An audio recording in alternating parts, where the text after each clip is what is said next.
नमस्कार सांग मैंने केमती अच्छा आपण मैंने आज भिडियो मु आपण मानक किसी रोसे घर पर टिप बतेबी। एबे तो चली वर्षा दिन वर्षा दिन में घर को आमर मशा माछी जंदा पिंपुड़ी सब पलि आसती सहित रोसे घर बहुत सारा जिनस भी नष्ट हो जाए।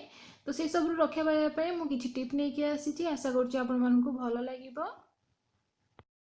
प्रथम टिप यह हूँ कि आम घर को मशा माछी वर्षा दिन में आसबार बहुत संभावना थाए। तो से बचाई आपण झरका पाखे गोटे लेंबू को एमती दुई फाड़ कर दिंतु और लेंबूरे किछिटा लवंग एमती पसैकी झरका पाखे आप रखी दिंतु कि कबाट पाखे रखी दिंतु। आप देखिए आप घर को मशा कि माछी आसबे ना। तापर हूँ कि लंका गुंड आमर बहुत जल्दी खराब हो जाए वर्षा दिने। तो से बचाई आप जो डबार लंका गुंड रखुंट से अल्प टे हेंगु पकईकी मिसई दिंतु रखु।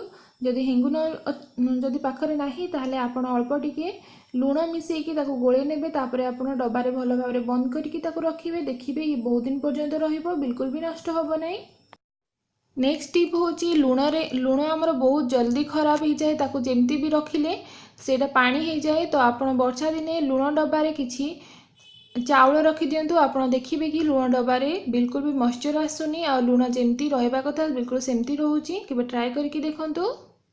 नेक्स्ट टिप हूँ चीनी आमर बहुत जल्दी पानी फिटी जाए से चीनी रे पिंपुड़ी भी लगी जाए। तो से सब बचाई जमी चीनी रे मॉइस्चर न आसू से आप चीनी रे गोटे टिश्यू पेपर को एमती हाथ में लोचा कोचा करके पकईदेवे, जहाद्वारा कि चीनी रे जहाँ भी मॉइस्चर आसो से अब्जर्व कर नब आमर चीनी भल भाव में स्टोर हो। नेक्स्ट टिप हूँ जितेबाला भी आप घर को पोछुंट मशा माछी आमर जंदा पिंपुड़ी ये सब न आसापी आप पानी रे अल्प टिके विनेगार मिसईकी घर को पोछंतु। आप देखिए आप घर को कौन सी प्रकार जंदा किंबा पिंपुड़ी किंबा मशा माछी ये सब जिनस आप रक्षा पाइपर।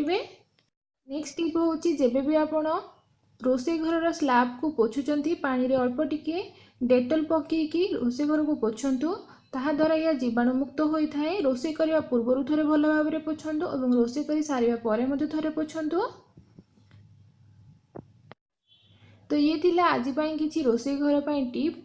आशा करुँच आपण भल लगी। पुणी देखा नेक्स्ट वीडियो रे। रहुची जय जगन्नाथ।